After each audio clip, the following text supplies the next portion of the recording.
In the disaster zone, cattle are submerged in water that's already 1 to 2 meters deep, with no rescue in sight.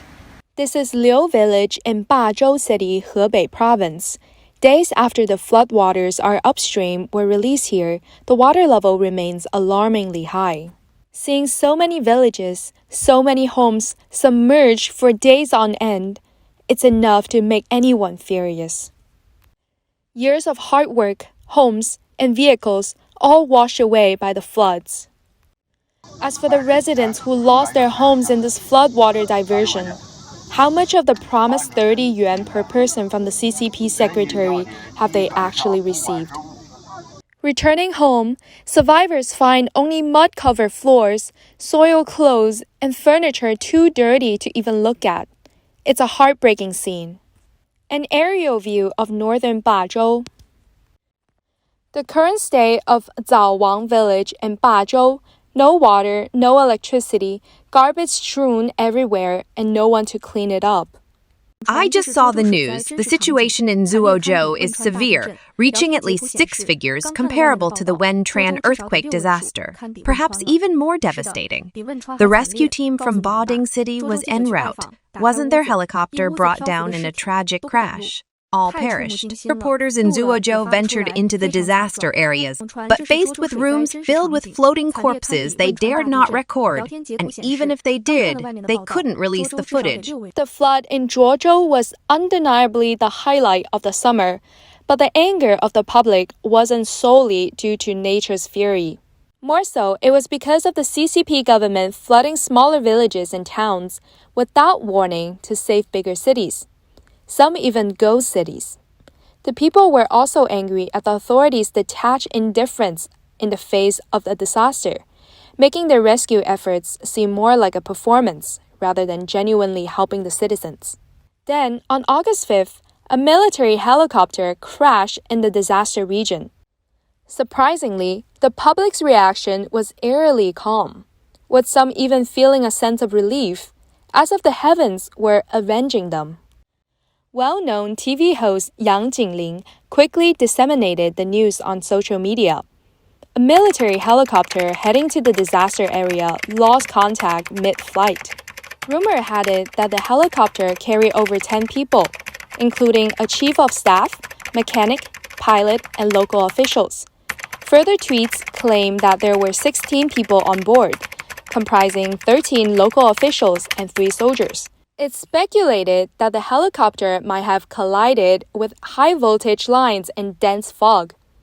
Radio Free Asia later confirmed that the crashed helicopter belonged to the 82nd Group Army.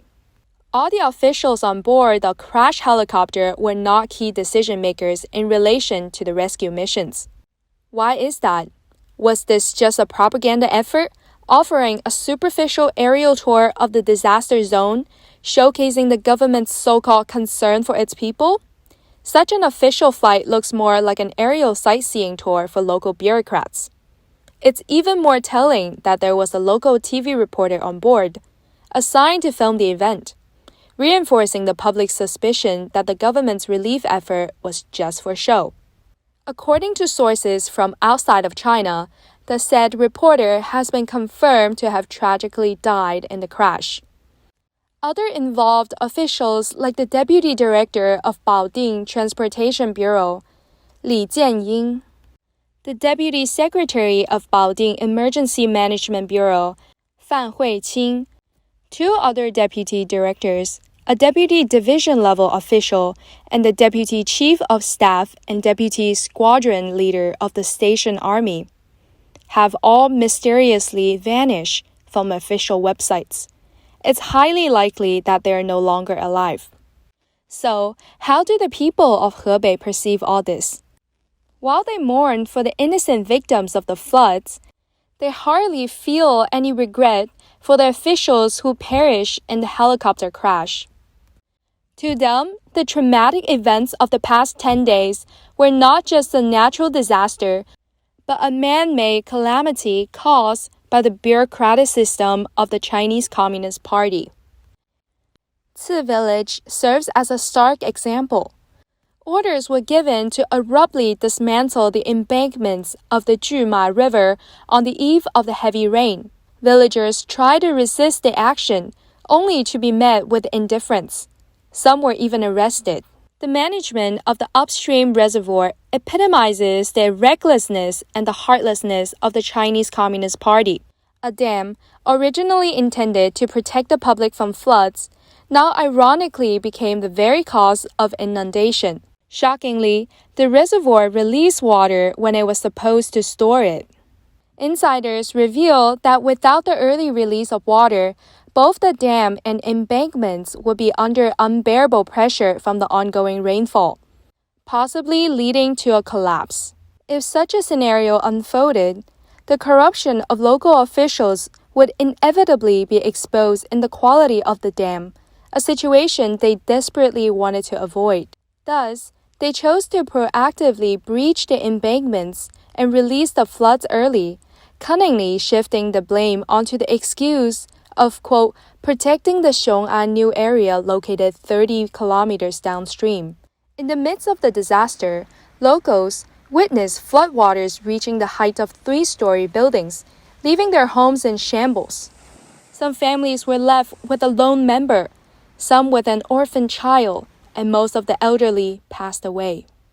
There have been many critical voices in the face of disaster in that official rescue measures were not promptly initiated. Numerous eager grassroots organizations and rescue teams faced multiple obstacles.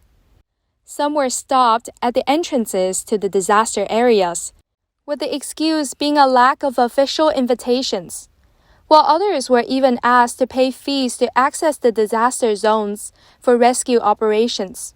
It seems that local governments are concerned that if aid comes from external sources, they might miss out on future accolades. However, external rescue teams were denied entry into Zhuozhou. The driver insisted on delivering the goods directly to the front line. Yet a conflict arose between the government's receiving point and the driver along with the rescue team. Left with no choice, the rescue team had to return to Gaobeidian.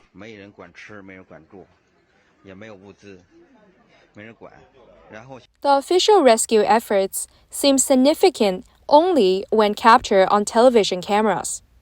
But once the cameras are turned off, their enthusiasm for rescue drastically diminishes. Moreover, they often appear at the disaster sites leisurely, only after having had their fill, accompanied by television cameras. To say that the official rescue operations are merely grandstanding wouldn't be an exaggeration. What is even more infuriating is that during this catastrophic period, the CCP authorities deliberately stripped people of their communication rights, cut off the internet, and forbade disaster victims from sharing photos or videos of the actual situation with the outside world. At the same time, with the help of their powerful propaganda machine, official media engaged in staged photo ops and biased reporting, directing all major domestic media outlets to use the same misleading script. Particularly noteworthy is the severely affected Mentougou district in western Beijing. Initially, a few videos leaked unexpectedly, showing heart-wrenching scenes. Yet, at the most crucial moment of the disaster, communication signals in the area were completely severed, and real-time records were hidden from public view. It's widely believed that the CCP took such measures to prevent the outside world from seeing the true extent of the devastation. At the onset of the disaster, President Xi Jinping visited Sichuan, and Premier Li went to Qinhuangdao to console the elderly cadres. Neither made it to the disaster-stricken area in a timely manner. However, more than 10 days into the disaster, domestic newspapers began to loudly proclaim, quote, under the strong leadership of Comrade Xi Jinping, the new party Central Committee is directing flood prevention and disaster relief in Hebei with determination. In the end, with the CCP's meticulous planning and propaganda, the public was fed the narrative. All rescue efforts were flawlessly executed under the party's wise leadership. The Communist Party, with just a few stage photos and biased reports, painted themselves as the saviors of the people, conveniently hiding their own mistakes. The suffering masses, meanwhile, had no one to advocate for them, and those who dared to protest faced the risk of imprisonment. The CCP's actions undeniably caused significant harm to the directly affected citizens. Thus, the disaster victims angrily express that if the CCP leadership doesn't take responsibility for the innocent lives lost during this disaster, it would be an affront to natural justice. They believe that the helicopter accident involving 16 high-ranking officials is symbolic of divine retribution. After the great flood in Hebei, experts expressed deep concerns. The cold indifference demonstrated by the Chinese Communist Party in handling emergencies and rescue efforts spoke volumes.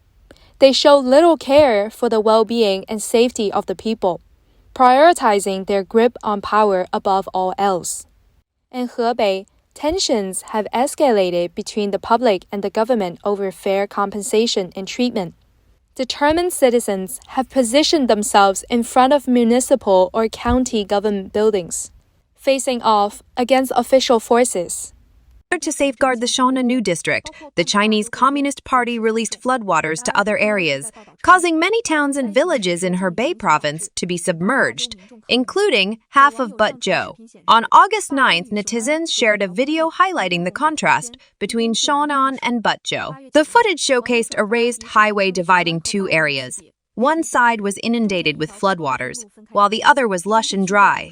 The flooded side was labeled as Buzhou, which had suffered from the released floodwaters, whereas the dry side was Shan. However, China's Central Television, CCTV, reported that Buzhou's flooding was due to heavy rainfall, leading to protests from the citizens of Buzhou. Locals gathered at the city government building, displaying banners that read, quote, "It's clearly due to flood release, so why does the central TV station claim it's heavy rain?" End quote. Outraged, they demanded an explanation. Instead of answers, they were met with physical assaults and were dispersed. Footages from the next day show the CCP's military police spraying pepper water on the citizens, with some left bleeding from the blows. Yet they continue to gather in front of Buzhou city government building, posing an unprecedented challenge to the communist authorities. This shows the fabrication of state television and its disrespect for the people, pushing the citizens to their limits. In Dingxing County, Baoding, Hebei, intense confrontations also erupted at the county government's doorsteps. People demanded compensation because the official flood discharge had left them homeless, robbed them of their crops, and took their livestock. Riot police quickly arrived and began clashing with the citizens. They tried to arrest some, but they were quickly surrounded by the crowd. Some government officials pretended to be conciliatory, promising compensation and resettlement. They even offered to relocate the affected residents to hotels. However, the victims knew these were mere sweet talk meant to deceive and dismiss them quickly. By day, the courageous public bravely faced the CCP's security forces without fear of violent suppression. By night, the military and police fortified every village as if preparing for an enemy assault. Shockingly, the Gaobeidian County police openly and randomly attacked innocent citizens on the streets.